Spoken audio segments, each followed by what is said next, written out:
Hello friend, आपका स्वागत है स्किल हिंदुस्तान में। और आज हम एक काफ़ी नॉलेज वाली वीडियो लेके आए हैं।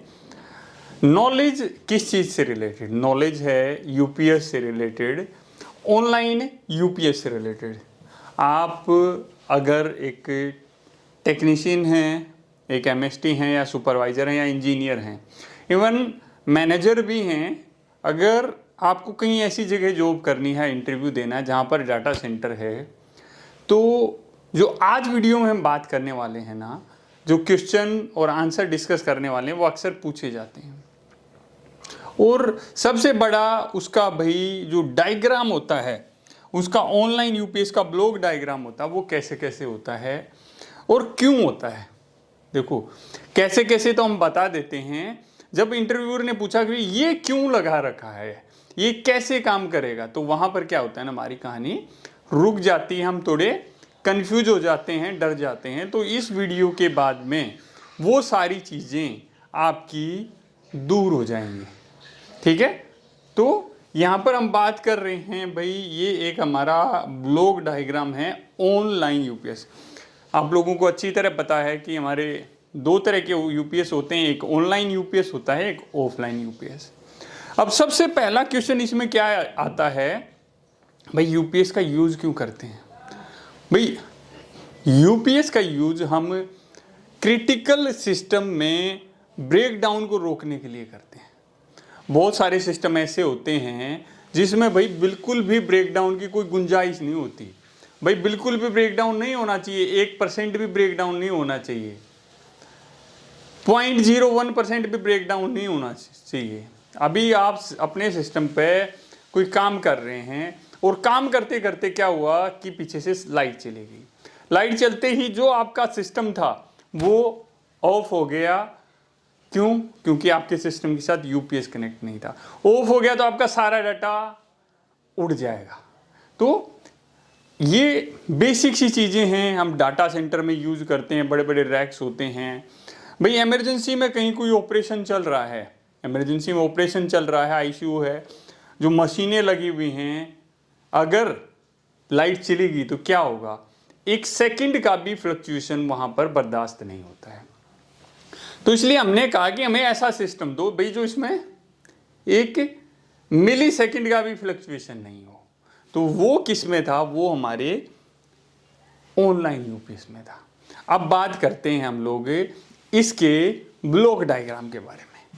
भाई यहां पर आप देख रहे हो कि भाई हमारी सप्लाई आती है, अगर छोटा यूपीएस है 230, बड़ा यूपीएस हो 3 फेज की सप्लाई आती है हमारी 415 की, इसके अंदर सप्लाई आती है।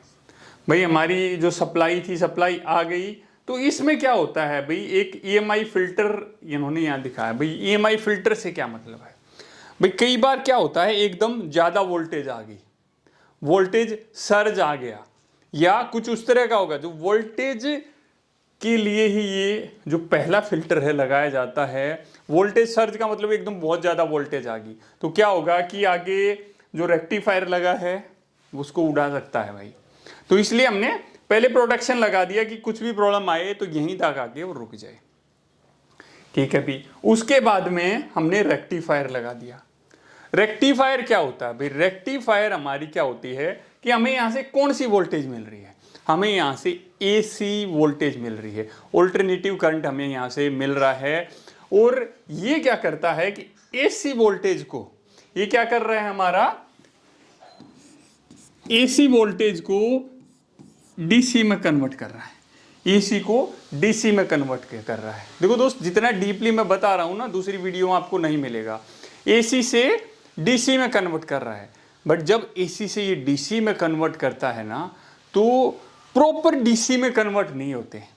कुछ जो वेव होते हैं वो एसी के उसके अंदर रह जाते हैं। अगर वो एसी के वेव हमारे इन्वर्टर या बैटरी के अंदर जाएंगे तो उसको डैमेज कर सकते हैं, उसको नुकसान पहुंचा सकते हैं। तो इसको प्रोटेक्शन के लिए क्या किया हमने? डीसी फिल्टर लगा दिया। भाई ये डीसी फिल्टर क्या होता है? तो डीसी फिल्टर में हम डीसी कैपेसिटर यूज करते हैं जो हमारी पावर को प्रॉपर फिल्टर करके जो इसमें कुछ बचे हुए डीसी हमारी जो एसी वोल्टेज थी उसको डीसी में प्रॉपर कन्वर्ट कर देते हैं।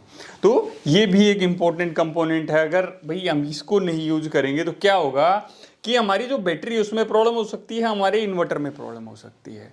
ठीक है, तो हमारी लाइट आई, हमारी रेक्टिफायर में आई, डीसी फिल्टर में आई। डीसी फिल्टर के बाद क्या हुआ कि आगे भी चली गई और साथ के साथ हमारी जो बैटरी है, बैटरी बैंक लगा रहता है।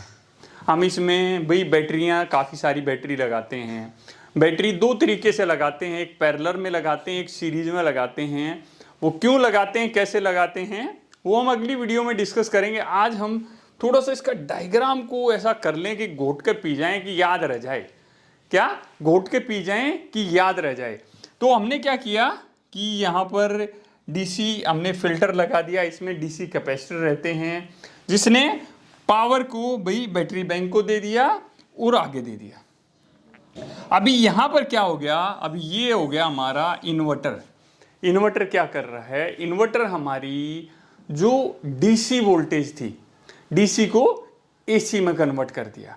तो डीसी, इसमें सर्किट लगे जिसने डीसी को एसी में कन्वर्ट कर दिया। जब इसने डीसी को एसी में कन्वर्ट किया तो वहां पर भी कुछ एसी वाले पार्टिकल की कुछ सप्लाई होती है, वो प्रॉपर एसी में कन्वर्ट नहीं हुए, कुछ डीसी उसके अंदर है।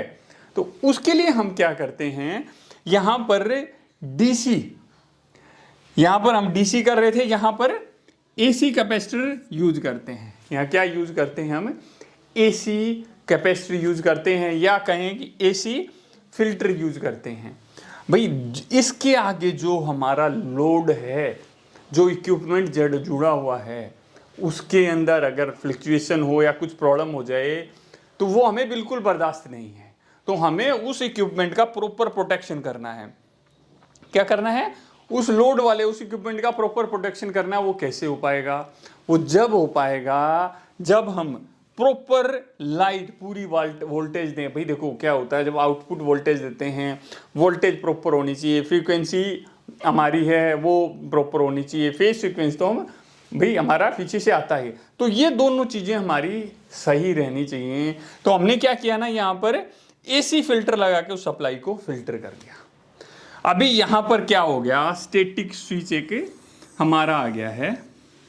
हमारा क्या आ गया है, स्टैटिक स्विच। ये स्टैटिक स्विच की भी क्या करेगा भाई, स्टैटिक स्विच क्या करता है, इसमें देखो भाई यहाँ लिखा है नॉर्मली ऑन, नॉर्मली ऑन। इसमें क्या है भाई, एक अपना सिस्टम है ये भाई, जो हमारा यूपीएस उसका डिस्प्ले पैनल है, और किसी वजह से ये स्टैटिक स्विच है, अगर किसी वजह से मेरा इन्वर्टर खराब हो जाए तो क्या करेगा, ये वाला ऑफ हो जाएगा, ये वाला ऑन हो जाएगा। तो ये क्या है, स्टैटिक स्विच है। ये मिली सेकेंड्स के अंदर ही, जैसे इसके अंदर कमांड जाएगी, यहां से इसके अंदर इससे कमांड जाएगी तो तुरंत क्या करेगा, ये ऑफ हो जाएगा और ये अपने आप ही ऑन हो जाएगा। 20 मिली सेकेंड्स के करीब इसमें टाइम लगता है। अगर आपका किसी वजह से इन्वर्टर फॉल्टी हो जाए, या यहां से इधर कोई फॉल्ट हो जाए, या बैटरी आपकी बिल्कुल डेड हो जाए। जब हमारी बैटरी डेड होती है तो हमारा यूपीएस अलार्म देता है, प्रॉपर हमें अनाउंस करता है भाई मैं बंद होने वाला हूं, आप कुछ न कुछ कर लीजिए। तो इसमें क्या होता है, ये हमारा स्टैटिक बाईपास बोलते हैं। क्या बोलते हैं, ये हमारी सप्लाई होगी, ये हमारी आउटपुट पे जाके लोड पे कनेक्ट होगी। लोड हमारा कुछ भी हो सकता है भाई, इमरजेंसी में वो मशीनें हो सकती हैं, हमारा सर्वर हो सकता है, डाटा सेंटर हो सकता है, कंप्यूटर्स हो सकते हैं, कुछ भी क्रिटिकल सिस्टम हो सकता है। तो इसमें क्या हुआ कि ये लोड से कनेक्ट हो गया। हमने बताया कि ये स्टैटिक स्विच, इसको क्या बोलते हैं, ये है भाई हमारा स्टैटिक बाईपास। इसमें कोई फिल्टर विल्टर कुछ नहीं लगे, जो हमारी पीछे से लाइट आई हुई है वो प्रॉपरली यहाँ से आके हमारी सीधी लोड से कनेक्ट हो जाती है। वो क्या है, सीधी लोड से कनेक्ट हो जाती है।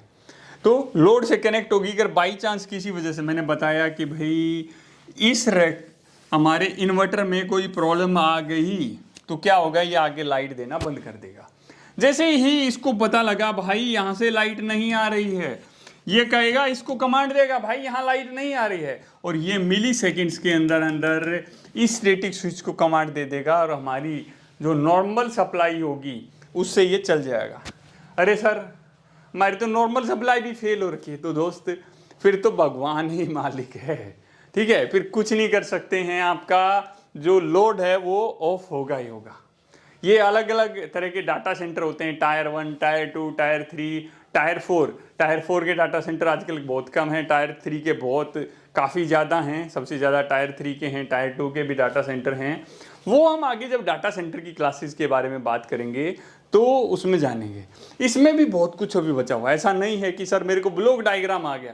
देखो क्या होता है दोस्त, डिफरेंट लेवल होते हैं, एक टेक्नीशियन लेवल है, सुपरवाइजर लेवल है, इंजीनियर लेवल है, मैनेजर लेवल है, तो हर लेवल के बंदे से कुछ डिफरेंट क्वेश्चन पूछे जाते हैं, डिफरेंट उसका माइंडसेट देखा जाता है कि क्या है, किस तरह क्या रहेगा।